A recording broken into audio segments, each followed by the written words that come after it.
Hi all. तो ये है पार्ट 1 सीएसएस सीरीज का। ये पार्ट में हम देखेंगे कि सीएसएस क्या होता है, सीएसएस लिखने का नॉर्मल फॉर्मेट क्या होता है, और हम किन 3 तरीकों से सीएसएस को अपनी एचटीएमएल फाइल में इंक्लूड कर सकते हैं। ओके। तो सबसे पहले स्टार्ट करते हैं कि सीएसएस होता क्या है। तो सीएसएस का फुल फॉर्म है कास्केडिंग स्टाइल शीट। मतलब कि ये एक लैंग्वेज होती है जो ब्राउजर समझता है। ओके। एंड वो क्या करता है, एचटीएमएल कोड जो हम लिखते हैं उसको स्टाइलिंग देता है। एंड हम इससे मतलब आप जो चाहें ब्राउज हम कर सकते हैं। ओके। मीन्स आप कोई पैराग्राफ को कलर दे सकते हैं, पूरा बैकग्राउंड कलर कुछ कर सकते हैं, अप्लाई कर सकते हैं, फॉन्ट चेंज कर सकते हैं, फॉन्ट का साइज बढ़ा सकते हैं, कम कर सकते हैं। राइट। तो ये सब हमें अलाउ करता है एचटीएमएल कोड में करने का सीएसएस। ओके। सीएसएस लिखने का नॉर्मल फॉर्मेट होता है हमारे पास ऐसा कि मैंने लिखा पहले सिलेक्टर क्या होता है। सिलेक्टर। एंड सिलेक्टर के अंदर मेरे पास आता है कि प्रॉपर्टी कौन सी अप्लाई करनी है मुझे। राइट। एंड प्रॉपर्टी की वैल्यू। जैसे इसका सिंपल सा एक एग्जांपल दूं सर, तो मेरे पास जैसे कि H1 टैग है। राइट। अब H1 टैग का अज्यूम करिए मुझे कलर रेड करना है। कलर। तो तो मैं क्या करूंगा, H1 कलर रेड। इसका मतलब क्या हुआ, सिलेक्टर सिलेक्टर क्या है मेरा H1, मतलब मुझे कौन सा टैग पे सीएसएस प्रॉपर्टी अप्लाई करनी है। तो वो है हमारा H1।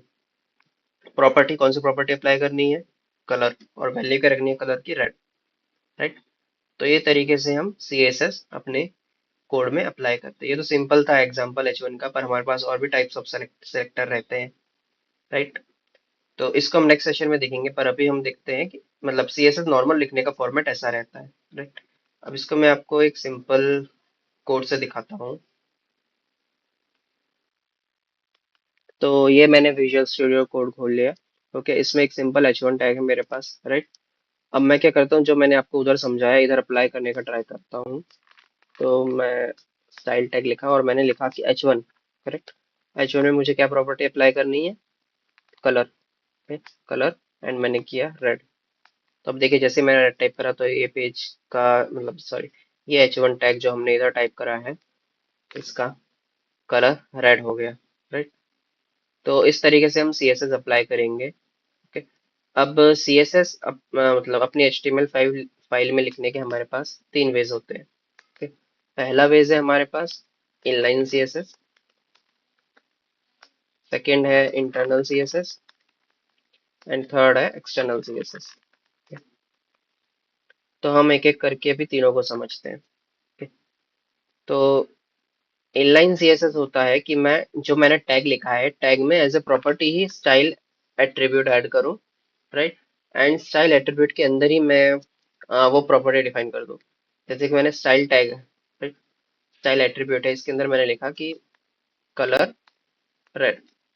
तो इससे क्या हुआ, मैंने पर्टिकुलर टैग के लिए ही मेरा ये CSS अप्लाई होगा। राइट। अगर मैं दूसरा H1 लेता हूँ, उसके लिखता हूँ हेलो वर्ल्ड फॉर एग्जाम्पल, तो ये कलर जो रेड है वो इस पे अप्लाई नहीं होगा। क्यों क्योंकि मैंने स्टाइल है वो सिर्फ पहले वाले H1 पे अप्लाई किया। राइट। तो ये एग्जांपल है इनलाइन CSS का। राइट। कि हम CSS वही टैग पे लिखे जहां हमें अप्लाई करनी है। ओके। अब हम दूसरे तरीके का CSS देखें तो वो है सेकंड टाइप का इंटरनल CSS। इंटरनल CSS मतलब कि जो ये अभी हमने इनलाइन डिफाइन किया है, करेक्ट, इसको हम अपने HTML फाइल में ही कहीं ना कहीं डिफाइन करें। ओके। तो मैं क्या करूंगा, हेड के अंदर एक स्टाइल टैग ला लूंगा। Okay. Style as a tag भी हम डाल सकते हैं, स्टाइल। अब इसके अंदर मैं प्रॉपर्टी डिफाइन करूंगा। सेम ही मैं प्रॉपर्टी डिफाइन करूंगा। H1 के अंदर कलर, H1 हमारा सिलेक्टर हो गया। H1 के अंदर कलर हमने फॉर एग्जांपल aqua अप्लाई किया। तो अब देखिए कि अभी मैंने क्या किया, H1 कलर aqua।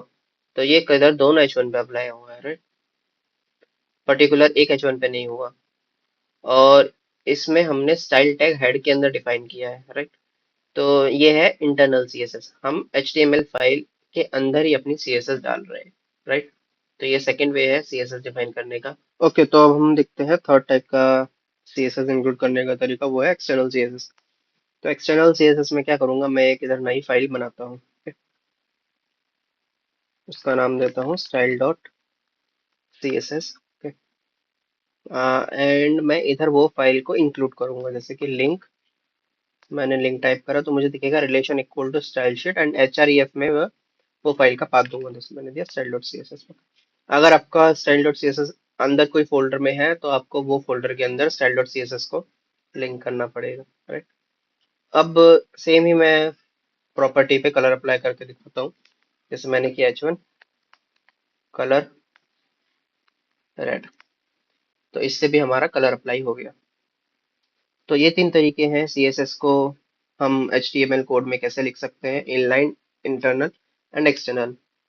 अब हम बात करें कि CSS हमें क्यों चाहिए, तो हमने ये HTML के सेशन में भी देखा था कि HTML बस हमारे जैसे आप एक घर अज्यूम करिए, करेक्ट।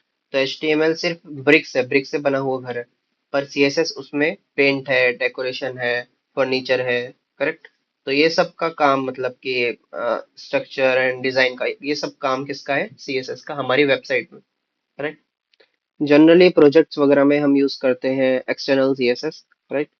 तो हम अपनी सीरीज में भी हम एक्सटर्नल CSS ही यूज करेंगे क्योंकि ये बेस्ट प्रैक्टिस है अपनी CSS फाइल को अलग रखने का, और उसको लिंक करके हम यूज कर सकते हैं, राइट।